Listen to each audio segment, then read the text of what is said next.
ಎಲ್ಲರಿಗೂ ನಮಸ್ಕಾರ. ಇವತ್ತಿನ ಈ ವಿಡಿಯೋದಲ್ಲಿ ನಾವು ನಿಮಗೆ CLC ಬ್ಲಾಕ್ಸ್ ಬಗ್ಗೆ ಇನ್ಫಾರ್ಮೇಷನ್ನ ಕೊಡ್ತಾ ಇದ್ದೀವಿ. CLC ಅಂತ ಹೇಳಿದ್ರೆ ಸೆಲ್ಯುಲಾರ್ ಲೈಟ್ ಕಾಂಕ್ರೀಟ್ ಅಂತ. ಇದನ್ನು ತುಂಬ ಜನ ನೀವು ವಿಡಿಯೋದಲ್ಲಿ ಯೂಟ್ಯೂಬಲ್ಲಿ, ಫೇಸ್ಬುಕ್ಕಲ್ಲಿ, ಇನ್ಸ್ಟಾಗ್ರಾಮಲ್ಲಿ ಈ ರೀತಿ ಎಲ್ಲ ವೀಡಿಯೋಸ್ನ ನೀವು ನೋಡಿರ್ತೀರ.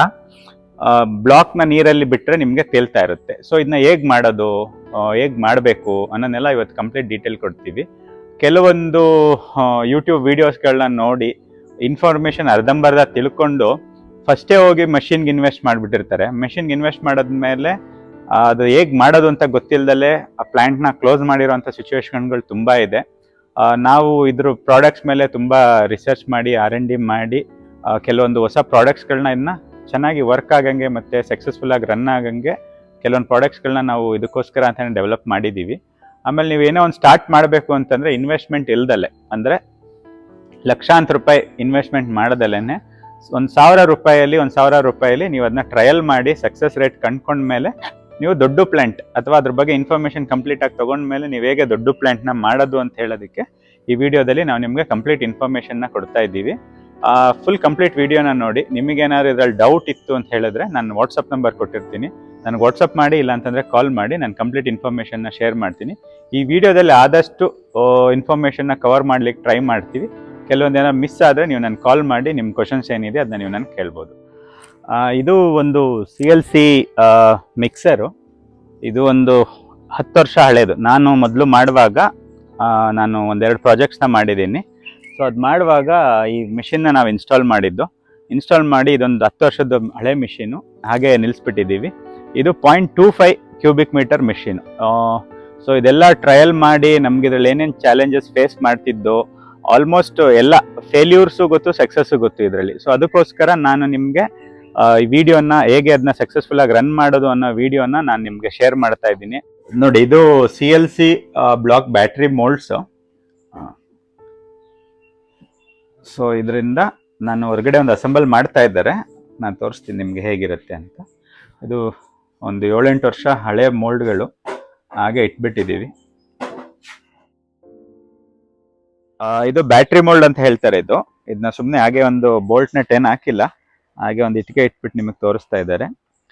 ಇದನ್ನ ಬ್ಯಾಟ್ರಿ, ನೀವು ನಮ್ಮ ಎಲೆಕ್ಟ್ರಿಕ್ ಬ್ಯಾಟ್ರೀಸ್ನ ನೋಡಿದ್ರೆ ಇದೇ ರೀತಿ ಇರುತ್ತೆ. ಸೊ ಅದಕ್ಕೆ ಇದನ್ನ ಬ್ಯಾಟ್ರಿ ಮೋಲ್ಡ್ ಅಂತ ಕರೀತಾರೆ. ಇಲ್ಲಿ ನೀವು ಸೈಜಸ್ನ ಇಟ್ಕೊಳ್ಬೋದು. ಈ ಕಡೆ ಸೈಡಲ್ಲಿ ನಿಮಗೆ ಒಂದು ಮೋಲ್ಡ್ಸ್ ಬರುತ್ತೆ, ಅಂದರೆ ಇನಿಷಿಯಲ್ ಪ್ಲೇಟ್ಸ್ಗಳು ಬರುತ್ತೆ. ಅದರಲ್ಲಿ ನಿಮ್ಮ ಕಂಪ್ನಿ ಇನಿಷಿಯಲ್ ಏನಾರು ಇರುತ್ತೆ. ಇದರಲ್ಲಿ ನೀವು ಯಾವ ವಿಡ್ತ್ ಬೇಕಾದರೂ ಮಾಡ್ಕೊಳ್ಬೋದು. ಇದ್ರ ಲೆಂತ್ ಬಂದು 24 ಇಂಚಸ್ ಇರುತ್ತೆ, 2 ಫೀಟ್ ಬರುತ್ತೆ. ಹೈಟ್ ಬಂದು 8 ಇಂಚಸ್ ಇರುತ್ತೆ. ಹೈಟ್ ಮತ್ತು ಲೆಂತ್ ಕಾಮನ್ ಇರುತ್ತೆ. ವಿಡ್ತಲ್ಲಿ ನೀವು 4 ಇಂಚಸ್ ಬೇಕು ಅಂದರೆ 4 ಇಂಚಸ್ ಮಾಡ್ಕೊಳ್ಬೋದು, 6 ಇಂಚಸ್ ಬೇಕು ಅಂದರೆ 6 ಇಂಚ್ ಮಾಡ್ಬೋದು, 8 ಇಂಚ್ ಬೇಕು ಅಂದರೆ 8 ಇಂಚ್ ಮಾಡ್ಬೋದು, ಇಲ್ಲ ಫುಲ್ ತುಂಬ ದೊಡ್ಡದು ಬೇಕು ಅಂತ ಹೇಳಿದ್ರೆ ದೊಡ್ಡದಾಗೂ ಇದನ್ನ ಸೆಟಪ್ ಮಾಡ್ಕೊಳ್ಬೋದು. ಸೊ ಇದು ಬರೀ ನಿಮಗೆ ಶೇಪ್ ಕೊಡ್ಲಿಕ್ಕೆ ಅಷ್ಟೇ, ಶೇಪ್ ಮತ್ತು ಸೈಜ್ ಕೊಡಲಿಕ್ಕೆ. ಇದನ್ನ ಬಿಟ್ಟು ನಿಮಗೆ ಮಿಕ್ಕಿದೆಲ್ಲ ನೀವು ಮೆಟೀರಿಯಲ್ ಹೆಂಗೆ ಪೋರ್ ಮಾಡ್ತೀರಾ ಅದ್ರ ಮೇಲೆ ಡಿಪೆಂಡ್ ಆಗುತ್ತೆ. ಇದನ್ನ ನೀವು ಬ್ಯಾಟ್ರಿ ಮೋಲ್ಡ್ ಅಂತ ಹೇಳ್ತಾರೆ. ಇವಾಗ ನೀವಿಲ್ಲಿ ನೋಡ್ತಾ ಇರೋವಂಥದ್ದು ಒಂದು 3D ಬ್ಲಾಕು. ಇದು CLC ಮಾಡಿರೋ ಅಂಥದ್ದು. ಆಮೇಲೆ ಇದು ಒಂದು ಬ್ರಿಕ್, ಮಾಮೂಲಿ ನೀವೇನು ಮನೆ ಕುಟ್ಟಕ್ಕೆ ಕೆಂಪಿಟ್ಗೆ ಯೂಸ್ ಮಾಡ್ತೀರಾ ಆ ಸೈಜು 349 ಬ್ರಿಕ್ಕು. ಇದು ಒಂದು 3D ಬ್ಲಾಕು. ಓಕೆ, ಇದು CLC ಮಾಡಿರೋ ಅಂಥದ್ದು. CLC ಬ್ಲಾಕು ಲೈಟ್ ವೆಯ್ಟ್ ಮಾಡಲಿಕ್ಕೆ ಅಂತ CLC. ಇದು ಬಂದು ನೀವು ನೋಡ್ತಾ ಇರ್ಬೋದು, ಏನಪ್ಪ ಇದು ಹಿಂಗ್ ರೌಂಡ್ ವೈಟ್ ಇದೆ ಅಂತ. ಇದು ಥರ್ಮೋಕೋಲ್ದು ಬ್ಲಾಕ್. ಇದನ್ನ EPS ಬ್ಲಾಕ್ ಅಂತ ಹೇಳಿ ಕರಿತೀವಿ. ಈಗ MNC ಕಂಪ್ನೀಸ್ಗಳೆಲ್ಲ ಇದನ್ನ ತುಂಬಾ ಜಾಸ್ತಿ ಮ್ಯಾನುಫ್ಯಾಕ್ಚರ್ ಮಾಡ್ತಾ ಇದ್ದಾವೆ. ಅಂತ ಹೇಳಿದ್ರೆ ಡ್ರೈ ವಾಲ್ ಪ್ಯಾನೆಲ್ಸು, ಪಾರ್ಟಿಷನ್ ವಾಲ್ಸು, ಇದೆಲ್ಲ ಲೈಟ್ ವೆಯ್ಟ್ ಆಗಿ ಇದು ತುಂಬಾ ಗಟ್ಟಿ ಇರುತ್ತೆ.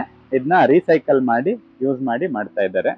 ಇದ್ರ ಕೆಳಗಡೆ ನೀವು ನೋಡ್ತಾ ಇರೋವಂಥದ್ದು ನಾರ್ಮಲ್ ಕಾಂಕ್ರೀಟ್ ಬ್ರಿಕ್. ಇದು ಸೌಂಡ್ ಬರುತ್ತೆ, ಇದು ಕಾಂಕ್ರೀಟ್ ಬ್ರಿಕ್, ಬಟ್ ಇದು ವೆಯ್ಟ್ ಜಾಸ್ತಿ ಇರುತ್ತೆ. ಇದು ನಾನು ನಿಮ್ಗೆ ಈ 3D ಮೋಲ್ಡ್ ತೋರಿಸ್ದೆ, ಅದೇ ರೀತಿ ಇದು ಕಾಂಕ್ರೀಟ್ದು. ಸೊ ನಿಮ್ಗೆ ಏನಕ್ಕೆ ಇದನ್ನ ತೋರಿಸ್ತಾ ಇದ್ದೀನಿ ಅಂತ ಹೇಳಿದ್ರೆ ಜಸ್ಟ್ ಒಂದು ವೆಯ್ಟ್ ಬಗ್ಗೆ ನಾಲೆಜ್ ತಗೊಳ್ಳೋಣ ಅಂತ. ನಾನು ನಿಮ್ಗೆ ವೆಯ್ಟ್ ತೋರಿಸ್ತೀನಿ. ಇದು ಬ್ಲಾಕ್ ತಗೊಳ್ಳಿ, ಅದ್ರ ಮೇಲೆ. ಸೊ ನೋಡಿ, ಒಂದು ಬ್ಲಾಕ್ ಬಂದು ಇದು 14 kg 330 ಗ್ರಾಮ್ ಇದೆ. ಸೊ ಇದೇ ಇದರಲ್ಲಿ ಅಲ್ಲ ಇಡಿ. ಈಗ ಅದೇನೆ ನಾವು ಲೈಟ್ ವೆಯ್ಟ್ ನೋಡೋಣ ಎಷ್ಟು ಬರುತ್ತೆ ಅಂತ. ನೋಡಿ, ಅದು 14 kg, ಇದು ಇದು ಬಂದು ನಿಮಗೆ ಬರೀ 6 kg 260 ಗ್ರಾಮ್, 6 kg 300 ಗ್ರಾಮ್ ಅಂತ ಇಟ್ಕೊಳ್ಳಿ. ಸೊ 1 to ಡಬಲ್ ವೆಯ್ಟ್ ಆಯಿತು. ಸೊ ಹಾಗೆ ನಾವು ಬ್ರಿಕ್ ನೋಡೋಣ. ಇದು ಒಂದು ಫ್ಲೈ ಆಶ್ ಬ್ರಿಕ್, ಅಂದರೆ CLC ಬ್ರಿಕ್. ಅದರದ್ದು ವೆಯ್ಟ್ ನೋಡೋಣ ಎಷ್ಟು ಬರುತ್ತೆ ಅಂತ. ಅದು ನೋಡಿ 1 kg 680 ಗ್ರಾಮ್ ಇದೆ. ಅದೇ ನಾವು ಕಾಂಕ್ರೀಟ್ ಬ್ರಿಕ್ ನೋಡೋಣ. ಕಾಂಕ್ರೀಟ್ ಬ್ರಿಕ್ ಬಂದು ಹೆಚ್ಚು ಕಡಿಮೆ ಒಂದು 2 kg 800 ಗ್ರಾಮ್, ಅಂದರೆ 3 kg ವರೆಗೂ ಬರುತ್ತೆ. ಸೊ ಅದ್ರ ಜೊತೆಗೆ ಇದೊಂದು EPS ಬ್ಲಾಕ್ನ ನೋಡೋಣ. ಇದು ನೋಡಿ ಒಂದು 2.5-3 kg ಹತ್ರ ಬರುತ್ತೆ. ಸೊ ವೆಯ್ಟ್ ಅಲ್ಲಿ ಎಷ್ಟು ಡಿಫ್ರೆನ್ಸ್ ಇರುತ್ತೆ ನಾರ್ಮಲ್ ಕಾಂಕ್ರೀಟ್ಗೂ ಮತ್ತೆ ಲೈಟ್ ವೆಯ್ಟ್ CLCಗೂ ಅಂತ ನಾನು ನಿಮಗೆ ಡೆಮೋನ ತೋರಿಸಿದ್ದು. ಇದಕ್ಕೆ ಬೇಕಾಗೋ ಅಂತ ಇಂಗ್ರೀಡಿಯೆಂಟ್ಸ್ಗಳು ಏನೇನು, ಇದನ್ನ ಮಾಡಬೇಕು ಅಂತಂದ್ರೆ ಫಸ್ಟ್ ಏನು ಬೇಕು ಅಂತ ನೋಡ್ಕೊಳ್ಳೋಣ. ನೋಡಿ, ಇದು ಸಿಮೆಂಟ್. ಈ ಬ್ಯಾಚ್ ಅಲ್ಲಿ ನಾವು ಯೂಸ್ ಮಾಡ್ತಿರೋಂಥ ಮಿಕ್ಸ್ ಡಿಸೈನ್ ನಾನು ನಿಮ್ಗೆ ಹಾಕ್ತೀನಿ. ಅದನ್ನೇ ನೀವು M3 ಕನ್ವರ್ಟ್ ಮಾಡಿ ಅದನ್ನು ಹಾಕೊಡ್ತೀನಿ. ಇದು ಸಿಮೆಂಟ್, ಇದು OPC 53 ಗ್ರೇಡ್ ಸಿಮೆಂಟ್. ಇದು ನಾನು 6 kg ತಗೊಂಡಿದ್ದೀನಿ.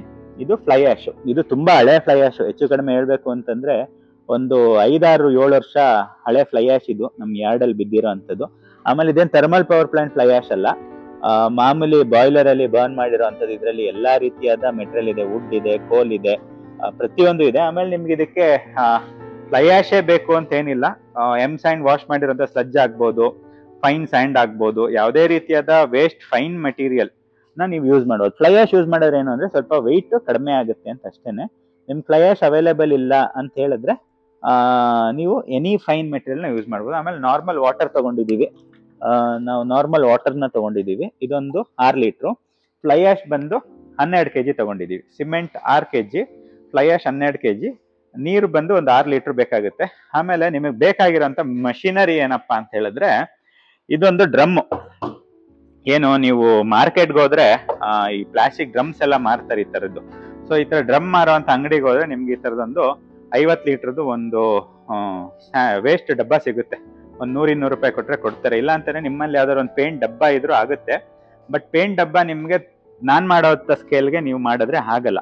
ಓಕೆ, ಇದನ್ನ ಪ್ರೊಡಕ್ಷನ್ ಯೂನಿಟ್ ಅಲ್ಲೂ ತುಂಬಾ ಜನ ಯೂಸ್ ಮಾಡಕ್ ಸ್ಟಾರ್ಟ್ ಮಾಡಿರ್ತಾರೆ. ಒಂದೆರಡು ಡ್ರಮ್ ಇಟ್ಕೊಂಡು ಇದೇ ಪ್ರೊಸೆಸ್ ಅಲ್ಲಿ ಬೇರೆ ಬೇರೆ ಅಂತ articles, products, light weight products ಮಾಡ್ತಾ ಇರೋರು ಇದ್ದಾರೆ, ಪಾಟ್ಸ್ ಮಾಡ್ತಾ ಇರೋರೆಲ್ಲ ಇದ್ದಾರೆ. ಯಾರಿಗೆ ತುಂಬಾ ಬಲ್ಕ್ ಮಷಿನರೀಸ್ ಬೇಡ ಅವರು. ಸೊ ಇದೊಂದು ಖಾಲಿ ಡ್ರಮ್ಮು. ಅದಾದ್ಮೇಲೆ ಏನ್ ಬೇಕು, ಮಿಷಿನರಿ ಏನ್ ಬೇಕು ಅಂದ್ರೆ ಇದೇ ಒಂದು ಮಿಷಿನರಿ. ನಾನು ನಿಮ್ಗಲ್ಲೇನು ಮಿಕ್ಸರ್ ತೋರಿಸ್ದೆ, ಆ ಮಿಕ್ಸರ್ ಇದೇನೆ ಈಗ ಸದ್ಯಕ್ಕೆ. ಆ ಮಿಕ್ಸರ್ಗೆ ಎಲೆಕ್ಟ್ರಿಕ್ ಏನೋ ಒಂದು ಮೋಟ್ರ್ ಬೇಕು ಅಂತ ಹೇಳೋದಕ್ಕೆ ನಾವೊಂದು ಪೇಂಟ್ ಮಿಕ್ಸರ್ನ ತಗೊಂಡಿದ್ದೀವಿ. ಈ ಪೇಂಟ್ ಮಿಕ್ಸರ್ನ ತಗೊಂಡು ಇದೆರಡನ್ನೂ ಯೂಸ್ ಮಾಡಿ ನಾವು ನಿಮ್ಗೆ ಮೆಟೀರಿಯಲ್ನ CLC ಮಾಡೋದನ್ನ ತೋರಿಸ್ತೀವಿ. ಸೊ ಇದಕ್ಕೆ ಬೇಕಾಗಿರೋಂಥದ್ದು ಏನು ಅಂತ ಹೇಳಿದ್ರೆ, ಒಂದು ಫೋಮ್. ಇದು ನಮ್ಮ PC3 ಕೆಮಿಕಲ್ಸ್ನ ಫೋಮಿಂಗ್ ಏಜೆಂಟು. ನೋಡಿ, ಇದು ನಾರ್ಮಲ್ ಫೋಮ್ ಅಲ್ಲ. ಕೆಲವೊಬ್ರು SLES ಈ ತರ ಎಲ್ಲ ಯೂಸ್ ಮಾಡ್ತಾರೆ, ಅಥವಾ ಡಿಶ್ ವಾಷರ್ ಲಿಕ್ವಿಡ್ ಅದೆಲ್ಲ ಯೂಸ್ ಮಾಡ್ತಾರೆ. ಇದು ಸ್ಪೆಷಲೈಸ್ಡ್ ಫೋಮ್.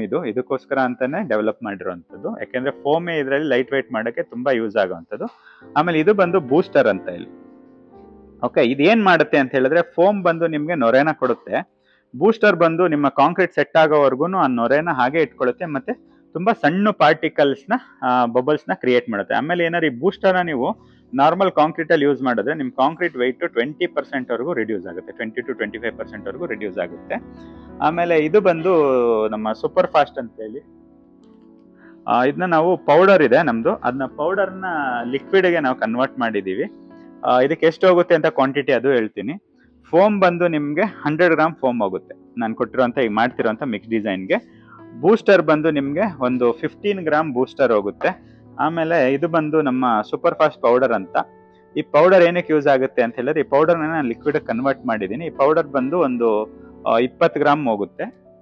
ಸೊ ಈ ಪೌಡರ್ 20 ಗ್ರಾಮ್. ಇದರಿಂದ ಏನಾಗುತ್ತೆ ಅಂದ್ರೆ ಫಾಸ್ಟ್ ಆಗಿ ಸೆಟ್ ಆಗುತ್ತೆ. ನಿಮ್ಗೊಂದು 4 to 6 hours ಅಲ್ಲೆಲ್ಲ CLC ಸೆಟ್ ಆಗಿಬಿಡುತ್ತೆ. ಆಮೇಲೆ ನೀವು ಒಂದು 8 hours 12 hours ಎಲ್ಲ ಡಿಮೋಲ್ಡ್ ಮಾಡ್ಬೋದು. ಇದನ್ನ ಇದರಲ್ಲಿ ಲಿಕ್ವಿಡ್ ಕನ್ವರ್ಟ್ ಮಾಡಿದ್ದೀವಿ. ಸೊ ಬೇಕಾಗೋದು ಒಂದು ಫೋಮಿಂಗ್ ಏಜೆಂಟ್ ನಾನು 100 ಗ್ರಾಮ್ಸ್ ತಗೊಂಡಿದ್ದೀನಿ, ಬೂಸ್ಟರು ಒಂದು 15 ಗ್ರಾಮ್ಸ್ ತಗೊಂಡಿದ್ದೀನಿ, ಹಾಗೂ ನಮ್ಮ ಸೂಪರ್ ಫಾಸ್ಟ್ ಪೌಡರ್ನ ಒಂದು 20 ಗ್ರಾಮ್ಸ್ ತಗೊಂಡಿದ್ದೀನಿ. ನಾನು ಲಿಕ್ವಿಡ್ ಕನ್ವರ್ಟ್ ಮಾಡಿದ್ದೀನಿ, ಯಾಕೆ ಅಂತಂದ್ರೆ ಬೇಗ ಡಿಸ್ಪರ್ಸ್ ಆಗಲಿ ಅಂತ ಹೇಳಿ. ಸೊ ಈಗ ಇದಿಷ್ಟು ಬೇಕಾಗಿರೋದು. ಅದಾದ್ಮೇಲೆ ಯಾವ್ದಕ್ಕೆ ಹಾಕೋದು, ನನಗೆ ಟ್ರಯಲ್ ಮಾಡ್ತಾ ಇದ್ದೀನಿ, ನನ್ನ ಹತ್ರ ಬ್ಯಾಟ್ರಿ ಮೋಲ್ಡ್ ಇಲ್ಲ ಅಂತ ಹೇಳಿದ್ರೆ ನಾರ್ಮಲ್ ಒಂದು ಕಿಚನ್ ಟ್ರೇ ಅಥವಾ ಯಾವುದೋ ಒಂದು ಪ್ಲಾಸ್ಟಿಕ್ ಟ್ರೇ ತಗೊಳ್ಳಿ. ಆಮೇಲೆ ನಮ್ಮ ಹತ್ರ ಬ್ರಿಕ್ ಮೋಲ್ಡ್ ಇದೆ ಪ್ಲಾಸ್ಟಿಕ್ದು, ಟ್ರಯಲ್ಸ್ಗೆ ಅಂತ ಇಟ್ಟಿರೋದು ಆ ಬ್ರಿಕ್ ಮೋಲ್ಡ್. ಅದಕ್ಕೆಲ್ಲದಕ್ಕೂ ಆಯಿಲ್ ಹಾಕಬೇಕು. ಆಮೇಲೆ ಪ್ಲಾಸ್ಟಿಕ್ ಯೂಸ್ ಮಾಡಿ, ರಬ್ಬರ್ ಯೂಸ್ ಮಾಡಬೇಡಿ. ರಬ್ಬರಲ್ಲಿ ನಿಮಗೆ ಯಾವುದೇ ಕಾರಣಕ್ಕೂ ಬರಲ್ಲ. ಮೋಲ್ಡ್ಸ್ ಏನಾರು ಇತ್ತು ಅಂತ ಹೇಳಿದ್ರೆ ಪ್ಲಾಸ್ಟಿಕ್ ಮೋಲ್ಡ್, ಪ್ಲಾಸ್ಟಿಕ್ ಟ್ರೇ ಇಲ್ಲ ಅಂತಂದ್ರೆ ಒಂದು 4 ಇಟ್ಟಿಗೆನ ಜೋಡಿಸ್ಬಿಟ್ಟು ಅದರೊಳಗಡೆ ಒಂದು ಕವರ್ ಹಾಕಿ ಅದರೊಳಗಡೆ ನೀವು ಇದು ಟೆಸ್ಟ್ ಮಾಡ್ಕೊಳ್ಬೋದು. ಇಲ್ಲ ಒಂದು ಬೌಲು ಯಾವ್ದ್ರಲ್ಲಿ ಬೇಕಾದ್ರೂ ಮಾಡ್ಬೋದು. ಬನ್ನಿ ಈಗ ನಾವು ಮಾಡೋ ಅಂಥ ಪ್ರೊಸೀಜರ್ನ ನೋಡ್ಕೊಳ್ಳೋಣ. ಫಸ್ಟು ನಮ್ಮ ಮಿಕ್ಸರ್ ವರ್ಕಿಂಗ್ ನೋಡ್ಕೊಳ್ಳೋಣ. ಮಿಕ್ಸರ್ ಸ್ಟಾರ್ಟ್ ಮಾಡಿ ನೋಡ್ಕೊಳ್ಳಿ. ನೋಡಿ, ಇದು ಒಂದು ಪೇಂಟ್ ಮಿಕ್ಸರ್, ಪೇಂಟ್ ಅಥವಾ ವಾಲ್ ಪುಟ್ಟಿ ಮಿಕ್ಸರು. ಇದಕ್ಕೆ ನಾವೀಗ ಫಸ್ಟ್ ಏನ್ ಮಾಡ್ಬೇಕು ಅಂತ ಹೇಳಿದ್ರೆ ತಗೊಂಡು ಒಂದು 6 ಲೀಟರ್ ನೀರು ಹಾಕೊಳ್ಬೇಕು.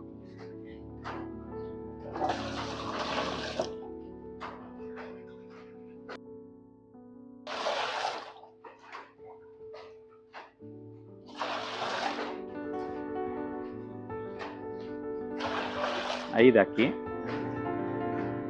ಆಮೇಲೆ 1 ಲೀಟರ್ ಇಟ್ಕೊಳ್ಳಿ, ಅದನ್ನೆಲ್ಲ ಹಾಕಿ. ಈಗ ಒಂದು 5 ಲೀಟರ್ ನೀರು ಹಾಕೊಂಡಿದ್ದಾರೆ.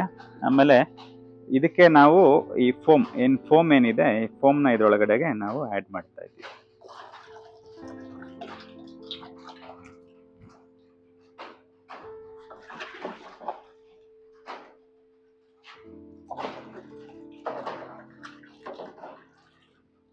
ಆಯ್ತಾ?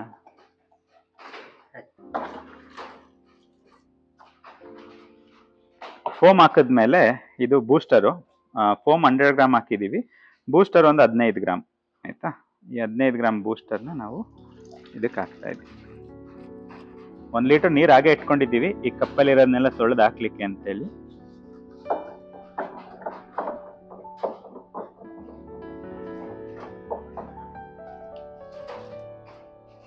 ಕೆಮಿಕಲ್ ಇಲ್ಲ,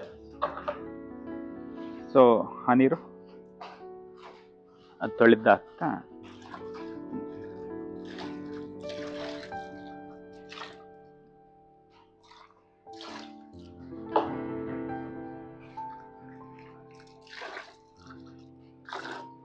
ಕಂಪ್ಲೀಟಾಗಿ ಕೆಮಿಕಲ್ ಹೋಗ್ಲಿ ಅಂತ ತೊಳೆದ್ಬಿಟ್ಟು ಹಾಕ್ತಾ ಇದ್ದಾರೆ. ಉಳ್ದಿರೋ ನೀರನ್ನು ಹಾಕೊಂಡು ಬಿಡ್ತಿದ್ದಾರೆ. So 6 litres ನೀರಾಗಿದೆ. ಇದು ನಾವು ಸೂಪರ್ ಫಾಸ್ಟ್ನ ಡೈಲ್ಯೂಟ್ ಮಾಡಿ ಇಟ್ಕೊಂಡಿರೋಂಥದ್ದು. ಇದು ಹಾರ್ಡ್ನರ್, ಇದು ಕೆಮಿಕಲ್ ಹಾರ್ಡ್ನರು. ಇದನ್ನ ನಾವು ಈಗಲೇ ಹಾಕಲ್ಲ, ಈಗ ಫೋಮ್ ಜನರೇಟ್ ಮಾಡಿ ಆಮೇಲೆ ಈ ಕೆಮಿಕಲ್ನ ನಾವು ಇದರೊಳಗಡೆಗೆ ಹಾಕ್ತೀವಿ. ಇದು 20 ಗ್ರಾಮ್ ಪೌಡರ್ನ ನೀರಲ್ಲಿ ಡೈಲ್ಯೂಟ್ ಮಾಡಿ ಇಟ್ಕೊಂಡಿದೆ. ಸೊ ಈಗ ಫೋಮ್ನ ಜನರೇಟ್ ಮಾಡೋಣ. ಈಗ ಏನಿಲ್ಲ, ಇದು ಫೋಮಿಂಗ್ ಏಜೆಂಟ್ ಹಾಕಿರೋದ್ರಿಂದ ಈ ರೀತಿ ನೊರೆ ಇದೆ. ನಾನು ಯಾಕೆ ದೊಡ್ಡ ಡ್ರಮ್ ತಗೊಳ್ಳಿ ಅಂತ ಹೇಳಿದ್ರೆ, ಇಲ್ಲಿವರೆಗೂ ಈ ಮಾರ್ಕ್ವರ್ಗು ಈಗ ಈ ಫೋಮ್ ಬಂದ್ಬಿಡುತ್ತೆ. ನಿಮ್ಗೆ ನಾರ್ಮಲ್ ಆಗಿ ಫೋಮ್ ಜನರೇಟರ್ ಬೇಕು, ರಿಬ್ಬನ್ ಮಿಕ್ಸರ್ ಬೇಕು ಅಂತೆಲ್ಲ ಹೇಳ್ತಾರೆ. ಏನೂ ಬೇಕಾಗಿಲ್ಲ, ಹಾಗೆ ಮಾಡೋಣ ಇವತ್ತು.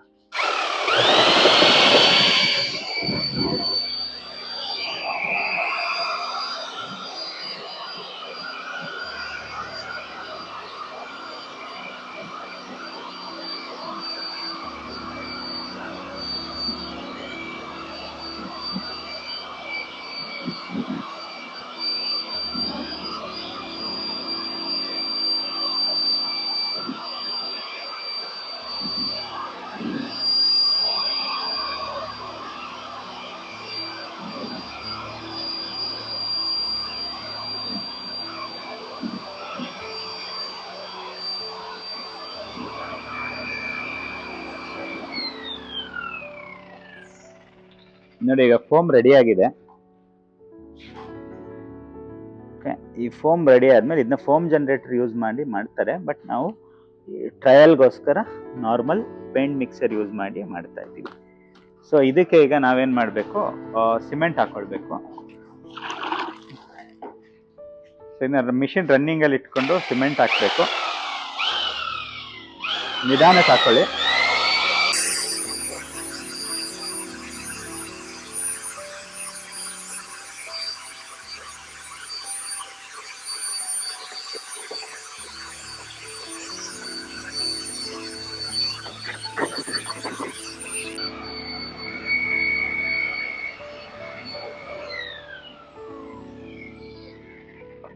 ನೋಡಿ, ಈಗ ಇದು ಸಿಮೆಂಟ್ ಮತ್ತೆ ಫೋಮ್ ಎರಡು ಮಿಕ್ಸ್ ಆಗಿರುವಂತ ಒಂದು ಪೇಸ್ಟ್.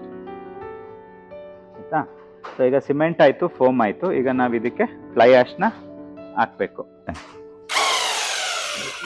ಈಗ ಈಗ ಫ್ಲೈ ಆ್ಯಶ್ ಹಾಕೋಕ್ಕಿಂತ ಮುಂಚೆ ನಾವೀಗ ಸಿಮೆಂಟ್ ಆ್ಯಡ್ ಮಾಡಿದ್ಮೇಲೆ ಈ ಕೆಮಿಕಲ್ ಏನಿದೆ ಸೂಪರ್ ಫಾಸ್ಟ್ನ ನಾವು ಇದಕ್ಕೆ ಆ್ಯಡ್ ಮಾಡ್ಕೊಳ್ಬೇಕು. ಇದು ಇದರದ್ದು ಸೆಟ್ಟಿಂಗು ಮತ್ತು ಸ್ಟ್ರೆಂತ್ ಎಲ್ಲ ಇದು ಕೊಡುತ್ತೆ, ಕೆಮಿಕಲ್ ಕೊಡುತ್ತೆ. ಇದಾದ್ಮೇಲೆ ನಿಮಗೆ 4 to 6 ಅವರಲ್ಲಿ ಸೆಟ್ ಮಾಡಿಕೊಡುತ್ತೆ. ಈಗ ನಾವು ಮಿಷಿನ್ನ ರನ್ ಮಾಡಿ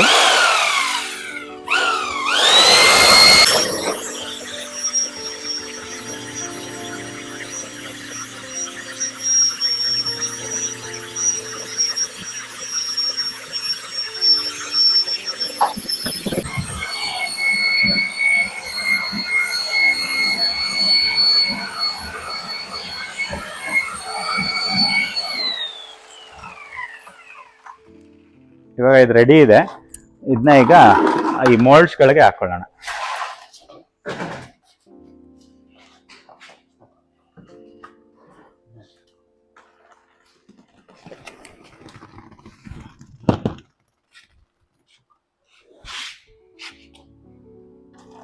ಲೆವೆಲ್ ಮಾಡೋದು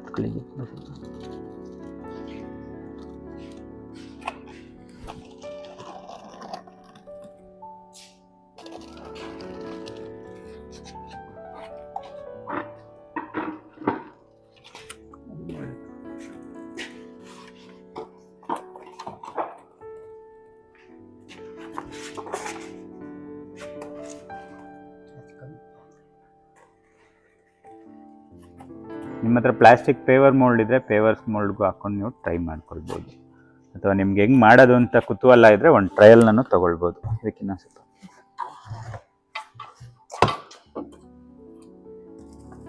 ಆಮೇಲೆ ಏನಾದರೂ ಒಂದು ವುಡನ್ ಪೀಸ್ ಅಥವಾ ಏನಾದ್ರು ತೊಗೊಂಡು ಒಂದು ಸರಿ ಇದನ್ನ ಲೆವೆಲ್ ಮಾಡ್ಕೊಂಡ್ಬಿಟ್ಟು ಅದು ಎತ್ಕೊಳ್ಳಿ, ವೇಸ್ಟ್ ಆಗುತ್ತೆ.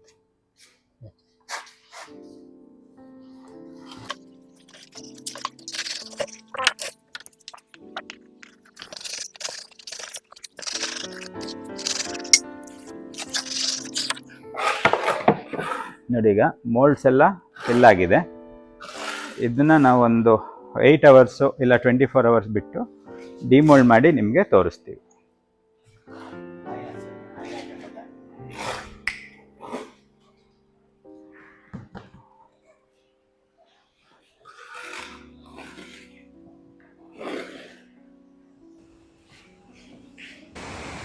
ಇದು ಬಂದು ಮಣ್ಣು, ಮಾಮೂಲಿ ಮಣ್ಣು. ಇದನ್ನು ಚೆನ್ನಾಗಿ ಸೀವ್ ಮಾಡ್ಕೊಂಡಿದ್ದೀವಿ. ಈ ಮಿಕ್ಸಲ್ಲಿ ನಾವು ನಿಮಗೆ ತೋರಿಸ್ತಾ ಇರೋದು ಫ್ಲೈ ಆ್ಯಶೇ ಆಗಬೇಕು ಅಥವಾ ಬೇರೆ ಆಗಬೇಕು ಅಂತ ಏನಿಲ್ಲ. ಚೆನ್ನಾಗಿ ಕಲ್ಲಿರಬಾರ್ದು ಅಂತ ಫೈನಾಗಿ ಸೀವ್ ಮಾಡಿರೋವಂಥ ಮಣ್ಣನ್ನ ತೊಗೊಳ್ಬೇಕು ಅಂದರೂ ನೀವು ಮಾಡ್ಬೋದು. ಇದನ್ನ ನಾವೀಗ ಇದಕ್ಕೆ ಹಾಕಿ ಇದನ್ನ ಒಂದು ಕ್ಯಾಸ್ಟಿಂಗ್ ಮಾಡಿ ಇಟ್ಟಿರ್ತೀವಿ. ಆಲ್ರೆಡಿ ಸಿಮೆಂಟ್ ಇದೆಲ್ಲ ಮಿಕ್ಸ್ ಮಾಡ್ಕೊಂಡಿದ್ದೀವಿ. ಈಗ ಇದು 24 hours ಆಗಿದೆ. 24 hours ಆದಮೇಲೆ ನಾವು ಡಿಮೋಲ್ಡ್ ಮಾಡ್ತಾಯಿದ್ದೀವಿ. ಮೋಲ್ಡ್ಗೆ ಚೆನ್ನಾಗಿ ಆಯಿಲ್ ಹಾಕಿರಬೇಕು, ಇಲ್ಲಾಂತ ಹೇಳಿದ್ರೆ ನಿಮಗೆ ಮೋಲ್ಡ್ ಒಳಗಡೆ ಇಟ್ಕೊಂಡು ಬಿಡುತ್ತೆ. ಇದು ಈಸಿಯಾಗಿ ರಿಲೀಸ್ ಆಗುತ್ತೆ. ಸೊ ಇದನ್ನ ನೀವು ಡಿಮೋಲ್ಡ್ ಮಾಡ್ಕೊಳ್ಬೋದು. 24 hours ಆರಾಮಾಗಿ ಡಿಮೋಲ್ಡ್ ಮಾಡ್ಕೊಳ್ಬೋದು. ನೋಡಿ ಈಗ ಹೇಗೆ ಡಿಮೋಲ್ಡ್ ಆಗುತ್ತೆ ಅಂತ. ಈಗ ತುಂಬ ಚೆನ್ನಾಗಿ ಡಿಮೋಲ್ಡ್ ಆಗಿದೆ. ಆಯಿಲ್ ಹಾಕಿದಷ್ಟು ಕ್ಲೀನಾಗಿ ರಿಲೀಸ್ ಆಗುತ್ತೆ, ಯಾಕೆಂದರೆ ಪ್ಲಾಸ್ಟಿಕ್ ಮೋಲ್ಡು.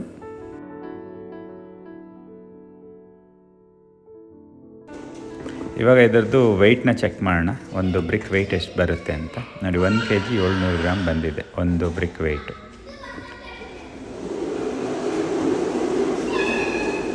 ಇನ್ನೊಂದು ಬ್ರಿಕ್ ಚೆಕ್ ಮಾಡೋಣ. ಇದು ಕೂಡ 2 kg 360. ಇದು ಡೆನ್ಸಿಟಿ ಎರಡು ಬೇರೆ ಬೇರೆ ಮಾಡಿದ್ದು. ಸೊ ಡೆನ್ಸಿಟಿ 850 ಮತ್ತು 1400 ಅಂತ ಹೇಳಿ. ಈ ಇಟ್ಕೆನ ನೀವು ಈಗ 850 ಡೆನ್ಸಿಟಿ ಏನಿದೆ ಅದನ್ನ ನೀವು ಬಿಟ್ಟರೆ ನೀರಲ್ಲಿ ಈ ಥರ ತೇಲುತ್ತೆ. ಹೈಯರ್ ಡೆನ್ಸಿಟಿ, ವಾಟರ್ ಡೆನ್ಸಿಟಿ ಬಂದು 1000 ಇರುತ್ತೆ. ಅದಕ್ಕಿಂತ ಕಡಿಮೆ ಇರೋಂಥ ಡೆನ್ಸಿಟಿ ಬ್ರಿಕ್ನ ನೀವು ನೀರಲ್ಲಿ ಹಾಕಿದ್ರೆ ಈ ರೀತಿ ನೀರಲ್ಲಿ ನಿಮಗೆ ತೇಲ್ತಾ ಇರುತ್ತೆ. ಸೊ ನೀವು ಇದೇ ರೀತಿ ಮಾಡಿ, ಟ್ರೈ ಮಾಡಿ. ನಿಮ್ಮ ಕ್ರೇಜ್ಗೋ ಅಥವಾ ನಾಲೆಜ್ಗೋಸ್ಕರ, ಇನ್ಫಾರ್ಮೇಷನ್ಗೋಸ್ಕರ ಟ್ರೈ ಮಾಡಿ. ಇವಾಗ ನಾವು ಇದನ್ನ 48 hours ಆದಮೇಲೆ ಒಂದು ಎಕ್ಸ್ಟ್ರೀಮ್ ಡ್ರಾಪ್ ಟೆಸ್ಟ್ನ ಮಾಡ್ತಾಯಿದ್ದೀವಿ. ಈಗ ನಮ್ಮ ಜಯಪ್ರಕಾಶ್ ಅವರು ಫುಲ್ ಮೇಲೆ ಎಸಿತಾ ಇದ್ದಾರೆ. ನೋಡಿ, ಇದು 2 ಪೀಸ್ ಆಗಿದೆ. CLC 48 hours ಇಷ್ಟು ಸ್ಟ್ರೆಂತ್ ಬಂದುಬಿಟ್ರೆ ಅದೊಂಥರ ಗ್ರೇಟ್ ಸಕ್ಸಸ್ ಅಂತಲೇ ಹೇಳಬೇಕು. ನೀವು ನೋಡ್ಬೋದು, ತುಂಬ ಸಣ್ಣ ಸಣ್ಣ ಏರ್ ಬಬಲ್ಸ್ ಕಾಣ್ತಾ ಇದೆ. ಅದು cellular bubbles, cellular lightweight concrete ಅಂತ ಏನು ಕರೀತಾರೆ ಅದದು. ಈಗ ಇನ್ನೊಂದು ಬ್ರಿಕ್ ನಾನು ಟೆಸ್ಟ್ ಮಾಡೋಣ.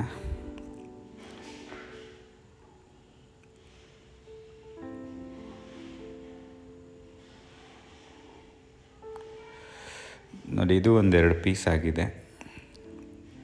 ಇನ್ನು ಹತ್ರದಿಂದ ನೋಡೋಣ ಹೇಗೆ ಕಾಣುತ್ತೆ ಅಂತ.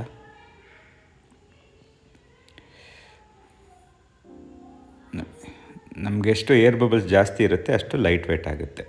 ನೀವು ಇದೇ ರೀತಿ ಟ್ರೈ ಮಾಡಿ, ನೀವು ಟೆಸ್ಟ್ ಮಾಡಿ.